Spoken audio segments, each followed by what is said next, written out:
Here are my top 10 moments from episode 8 of the CW Dynasty. Number 1.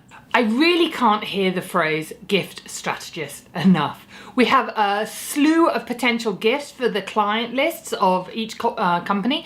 We have Philippe Swiss watches, 20 grand for the cheapest one. Dogs genetically engineered to fit inside stockings. Single malt that costs you an arm and a leg just to inhale the fumes. And private islands. But my favourite was Petrosium caviar. It was like a magic incantation. Poof! Dominic Devereaux appeared in front of me and said, I really wouldn't know. This is Ossetrova, and I prefer Petrosium beluga. And just as quickly as she had appeared, poof, she was gone. Fallon settled on what to get Michael for Christmas. Space? Quips Monique. No, a new best friend. And you've guessed it, Fallon has got her eyes on Corey. Number 2. Fallon's attempt to grapple with the concept of boundaries. A boundary is a line that marks the limits of an area. And this is the crux of the problem for Fallon. She doesn't understand limits. At the beginning of the episode, Fallon nonchalantly walks into Michael's place to find Corey there, who very reasonably asks, ever think about knocking? Fallon doesn't feel chided in any way, responding, you mean instead of walking in like I own the place? 'Cause I do. Fallon's brain is clearly addled from the exhaustion of trying to understand why Michael is with Corey instead of her, leading her to think that making Corey her new bestie is a good idea. You've got a feel for Corey being subjected to Fallon's clumsy attempts at bonding. I think Fallon believes she's being sincere, but we all know as far as her feelings are concerned, Fallon is just a crazy, confused ball of id. It is just booty calls and limo sex, she tells Corey. I love that she has to specify the car. I mean, I can't imagine her doing in a Ford Cortina. Fallon is surprised to find out that to Michael it was more, and Corey calmly points out, and that is why we are not hanging out. Michael attempts to again explain what a boundary is to Fallon, although I have to say he has to be pretty strong when she looks like this, sporting a leopard print silk robe, $484 on Net-a-Porter if you want to add it to your Christmas list, and we get my favourite line of the episode. Boundaries? But we shared pie. At the tree lighting ceremony, Fallon looks like a couture Christmas pixie in her Gucci tulle dress. Jeff is trying his darndest to make a play for her, but Fallon, the fundamentals of boundaries still eluding her, scans the crowd for Michael. Eventually abandoning any hope of finding Michael, Fallon takes Jeff up to the roof for a better view and finds Michael and Corey enjoying a bit of slap and tickle. Fallon is livid, saying that this was their thing. I guess she's referring to sex on the roof. Then she shouts that she's going to give him space, and she flings Michael and Corey's clothes over the side of the building and slams the fire door shut. After calming down, Fallon comes to the realization that she has to let Michael go, and in her own inimitable way tries to make up for the fact that Corey is butt naked on the roof, her place of work no less, by solving her budget crisis, declaring that Carrington Atlantic will fund the lighting of the libraries for the next 5 years, and sends a security guard to free the naked and by now freezing pair on the roof. Number 3. Dressing for the job you want, not the job you have. It dawns on Sammy Joe how precarious his position in the Carrington mansion is, and taking a note out of Dress for Success, gets suited and booted and ready for the job he wants. Professional shopper. First he approaches Fallon and is unceremoniously rebuffed, then tries to convince a very weary looking Blake and is equally rebuffed. I love how the fact that nobody wants to utilise his very particular set of skill in no way diminishes Sammy Joe's enthusiasm for the idea. With Moscow Mule copper mug in hand, Sammy Joe eavesdrops on Fallon and Monique, settling on the new Google Pixel 2 as their company gift for their clients. But Fallon has her gimlet eye fixed firmly on Sammy Joe as he slinks off. If he had a moustache, he would have been twirling it. Later in the episode, we see him on the phone. I'm working on behalf of Blake Harrington, he says to the person at the other end of the line. And then he says the line that you know makes Sammy Joe's heart sing. Money is no object. At the tree lighting ceremony, he tells Blake that he's got the hottest new tech gift that Blake can give to his clients, or as he puts it, rescuing him from the old white man care package he's been using for centuries. Sammy Joe's triumphant mood is short-lived as Fallon has outmaneuvered him and he finds himself handing out gifts labelled from the Morale Corporation. Number 4. PJs as daywear. One of Fallon's work outfits is a Gucci red silk pyjamas. Now in the 90s we wore nighties as dresses a la Courtney Love, so why shouldn't Fallon wear pyjamas as daywear? As Fallon points out, Gigi Hadid wore them last week. Number 5. Cristal's flashback-a-palooza. Are these flashbacks leading us in the right direction?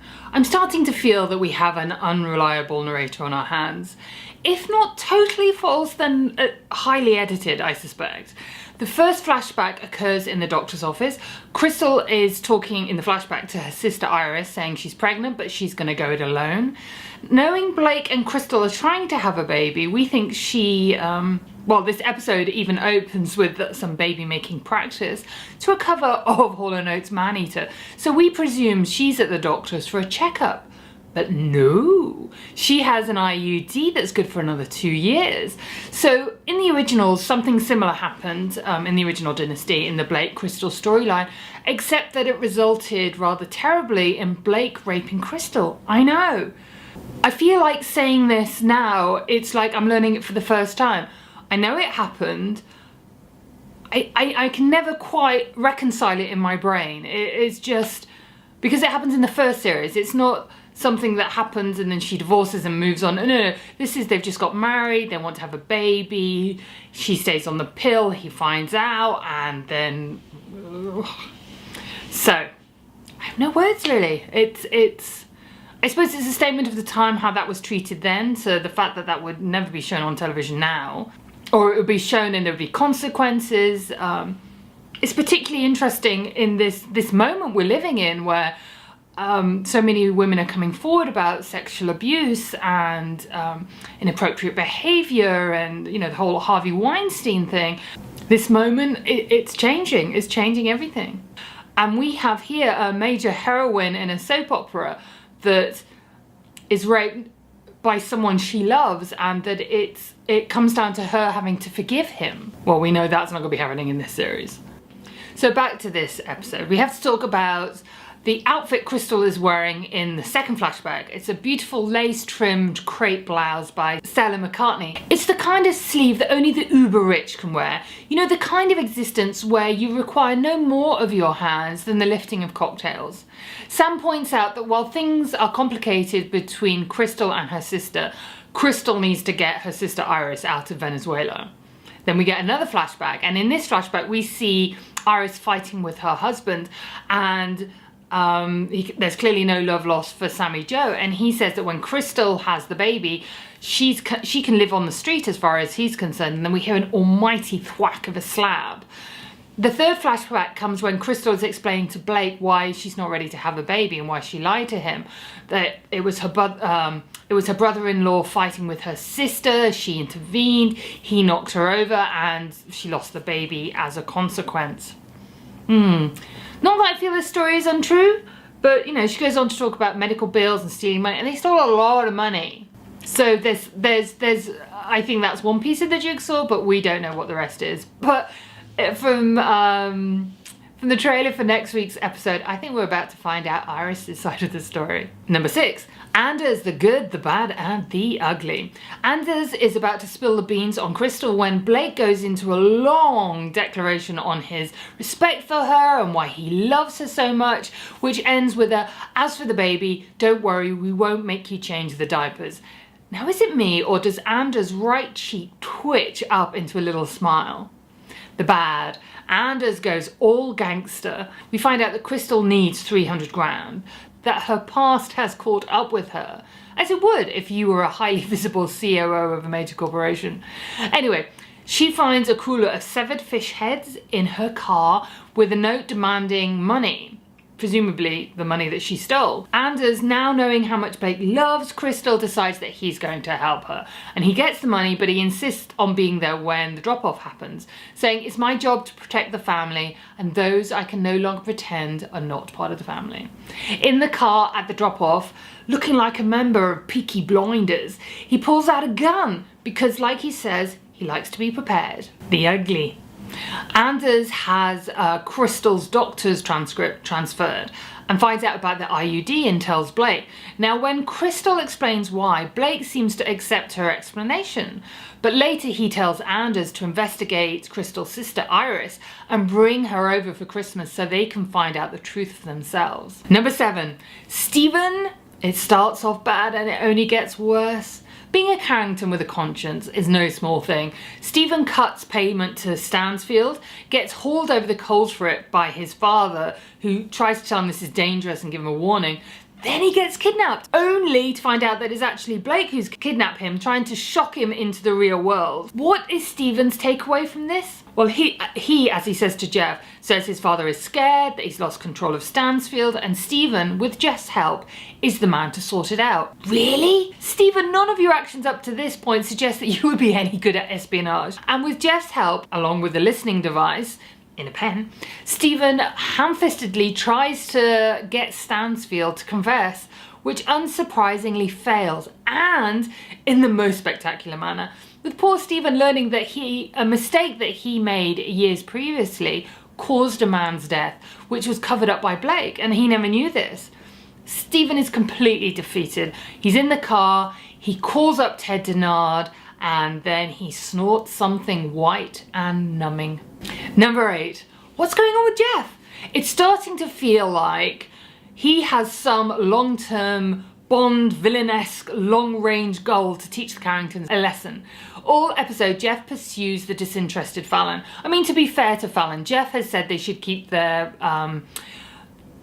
relationship on a professional level, but those signals he's sending out aren't about spreadsheets. At the tree lighting ceremony, when Fallon is so upset at finding Michael and Corey together on the roof, we're pretty sure that has got to be the last straw for Jeff. But no, he rallies, and at the episode end, we get a seduction scene set to the cover of Pat Benatar's Love is a Battlefield. Is that a clue? Are his intentions nefarious? Why else would he put up with her nonsense? I mean, he's a gorgeous, handsome, successful man. Initially, I put it down to puppy love, as I'm sure you all did. But his interactions with the police chief Stansfield, I'm not so sure. After the failed attempt at getting Stansfield to incriminate himself, Jeff confronts him, saying how he used to respect him and he can't believe what he's become. And in exchange for his Bahamian mansion and $5 million, persuades Stansfield to retire and install Jeff's cousin, a straight cop, as the new police chief, someone that Blake can't bribe. It looks to me like Jeff is formulating some kind of comeuppance for the Carringtons, a punishment for their entitled privilege and power, perhaps?